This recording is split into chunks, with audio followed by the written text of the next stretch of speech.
They are. Now, they have 3 stages of alert here in Cuba. They're on stage 1 right now. No evacuations, but they take it very seriously here.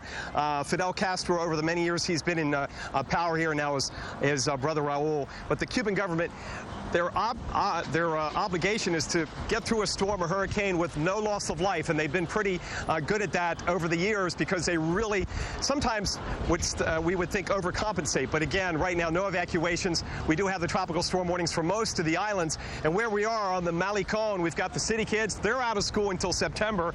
They're out here enjoying one of their favorite watering holes along the seawall, which was built many, many years ago, and in the background at the skyline of Havana. Got a pretty good breeze right now from the northeast, running at about 10 to 15 miles an hour, some occasional gusts. We've had some rain showers across the island this afternoon, but so far it has been basically dry in Havana. The thing we're watching is this storm, Isaac, seems to be trying to intensify as it heads this way. The worst of the weather will move over the island later tomorrow into Sunday, and even as the tropical storm or maybe a hurricane at that point moves out to the north towards the Florida Straits, it will keep the wind going in here until at least Monday. Right now you can see some white caps in the distance, but basically on shore we've got about 1 to 2 footers. So this is certainly no big deal yet, but everybody knows about it, and they're very hurricane proactive here in Cuba. As I mentioned before, the government takes these natural or potential for natural disasters very, very seriously. So we'll see how things ramp up as we follow the storm the next couple of days. And of course, we'll be here in Cuba,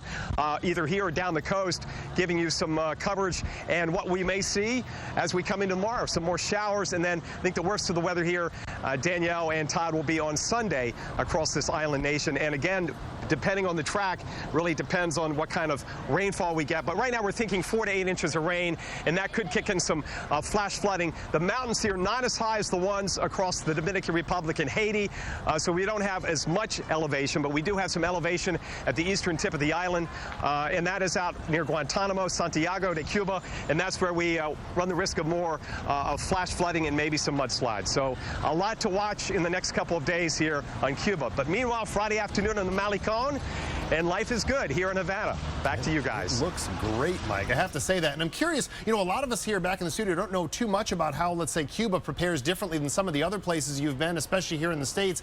Has anything stood out to you yet in the way they deal with hurricanes, knowing that they're on the way, or tropical storms?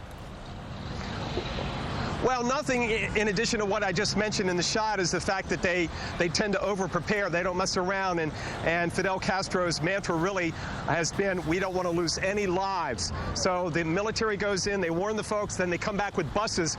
Remember, only about 5% of Cubans own cars and really have no way to get out. And they also not only bring out folks, but they bring out personal property, because even if you have a lot of money in Cuba, it's hard to replace things. So people come out with their possessions, much like we'd see folks evacuate from a fire.